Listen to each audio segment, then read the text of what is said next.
नमस्कार। स्वागत है आपका YouTube चैनल उल्टा चश्मा में। लेकर आया हूं आपका अपना कार्यक्रम विश्लेषण विद वानखेड़े। भारत बनाम इंडिया, यह मामला पूरे देश में भाजपा कम से कम इसे प्रचारित करने में लगी हुई है और कहीं ना कहीं इंडिया को आक्रांताओं के साथ, इंडिया को विदेशी के साथ जोड़कर भारत को अपनी ओरिजिनल पहचान दिलवाने में कैसे हमारी सरकार कामयाब हुई, ये ढिंडोरा पीटने में लगी हुई है। लेकिन सरकार जब भारत में होती है तो भारत की बात करती है और जब बाहर रहती है तो कुछ और बात करती है, विदेशियों के सामने कुछ और बात करती है। जब भी मुगल आक्रांताओं की बात होती है तो सारे मुगल आक्रांताओं को यह देश कोसते रहता है।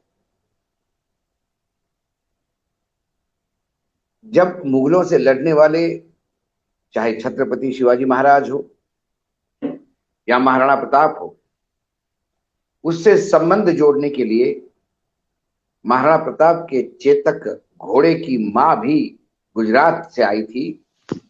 ये रिश्ता भी हमारे नेता जोड़ने में आगे पीछे नहीं देखते। लेकिन फिर अकबर को महान भी कहते हैं। कहां कहते हैं? कपिल सिब्बल जी का ट्वीट एक आया और उसने बहुत सारी चीजें खोल दी। G20 समिट के अवसर पर एक G20 बुक पे बुकलेट बनी थी। बुकलेट का नाम था द मदर ऑफ डेमोक्रेसी। और ये जो पुस्तिका है छोटी, इस पुस्तिका के 38वें पन्ने पर बादशाह Akbar the great, Akbar the महान के कसीदे पड़े हैं गवर्नमेंट ऑफ इंडिया ने। वो बोलते हैं, पुस्तिका में लिखा है, अच्छे शासन में धर्म की परवाह किए बिना सभी के कल्याण को शामिल करना चाहिए। यह थर्ड मुगल बादशाह अकबर ने इस तरह का लोकतंत्र उस समय अपनाया था। अब मुझे ये नहीं समझ में आता है, अच्छे शासन में धर्म की परवाह किए बगैर सभी के कल्याण को शामिल करना चाहिए, ऐसे द थर्ड मुगल बादशाह, तीसरे मुगल बादशाह अकबर द महान कहते थे। और इस तरह का लोकतंत्र उन्होंने अपनाया था। अकबर के समय कौन सा लोकतंत्र था? एक सुशासन और लोकतंत्र, ये दो अलग अलग बातें हैं। शायद अकबर के शान में कसीदे पढ़ते हुए बहुत गलतियां इसमें हुई, ऐसा मुझे लगता है। अकबर को शांति और लोकतंत्र का समर्थक बताया। राजस्थान के तमाम राजपूत ये सुन ले, अकबर को नरेंद्र मोदी की सरकार ने शांति और लोकतंत्र का समर्थक बताया है। अकबर ने धार्मिक भेदभाव के खिलाफ एक उपकरण के रूप में सुलह कुली यानी सार्वभौमिक शांति के सिद्धांत को पेश किया। एक सामंजस्यपूर्ण समाज बनाने के लिए उन्होंने एक समकालीन धर्म का प्रचार किया जिसे दीन इलाही यानी ईश्वरीय आस्था के नाम से जाना जाता है। उन्होंने इबादत खाना यानी पूजा घर की भी स्थापना की, जहां समाज के विभिन्न विचारवंत आकर समाज के विभिन्न समस्याओं पे बातचीत करते थे। ऐसे ही समझदार 9 लोग उनके सलाहकार थे, जिन्हें नवरत्न कहा जाता था, जो अपनी जनसमर्थक योजनाओं को लागू करवाने में इन नवरत्न सलाहकारों की सलाह लेते थे। अकबर की लोकतांत्रिक सोच असामान्य थी और अपने समय से बहुत आगे थी। पुस्तक इस बारे में बात करती है, यानी पुस्तिका, कि भारत में शासन में लोगों का दृष्टिकोण या इच्छा प्राचीनतम दर्ज इतिहास ही जीवन का केंद्रीय हिस्सा रही है। प्राचीन भारत से आज तक लोगों की इच्छाएं और लोगों का दृष्टिकोण यह शासन और प्रशासन के में केंद्रीय हिस्सा रहती है।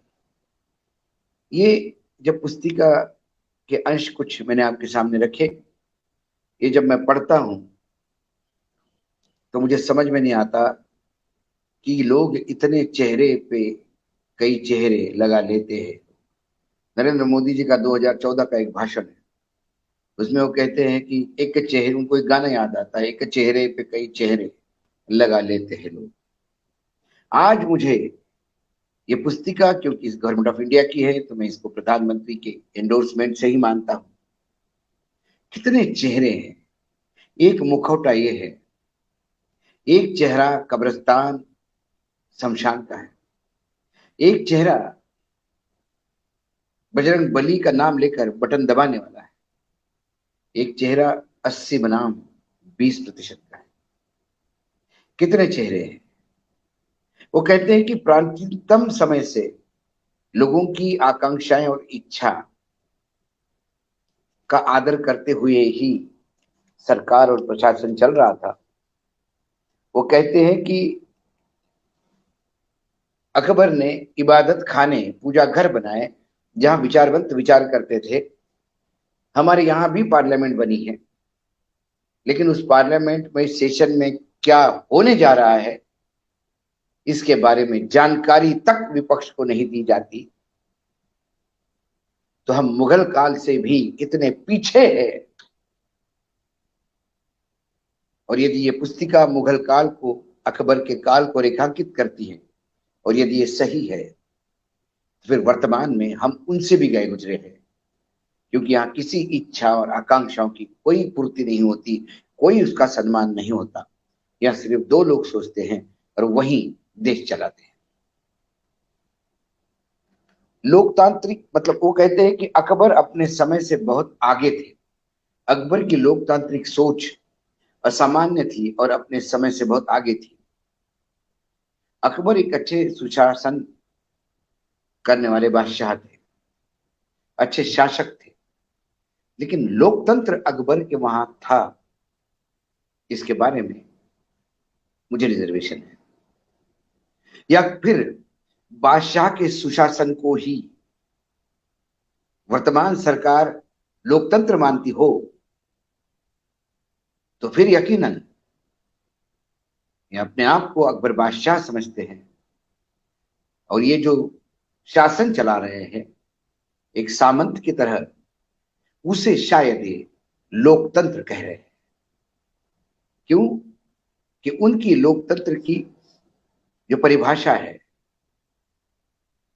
उसे देखते हुए तो मुझे लगता है, क्योंकि अकबर जब आए, दिल्ली के गद्दी पे बैठे, उन्होंने अपना साम्राज्य बढ़ाया, और राजपूताना से लेके पंजाब से लेके जम्मू कश्मीर से लेकर बंगाल तक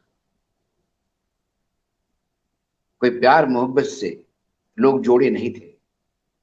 ताकत के बल पे उन्होंने राज्यों को अपने साथ जोड़ा था। ये लोकतंत्र कैसा है मुझे समझ के परे है।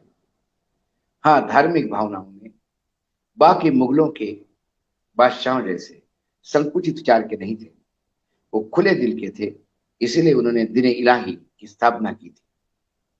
दिने इलाही को एक बेहतरीन इंस्ट्रूमेंट मानने वाली ये सरकार क्या आज सनातन धर्म को लेके अपना दृष्टिकोण खुला छोड़ने के लिए तैयार है? यहां तो बाबा साहेब आम्बेडकर, परियार, शाहू महाराज, इनके ही विचारों को पैरों के नीचे रगड़ा जाता है।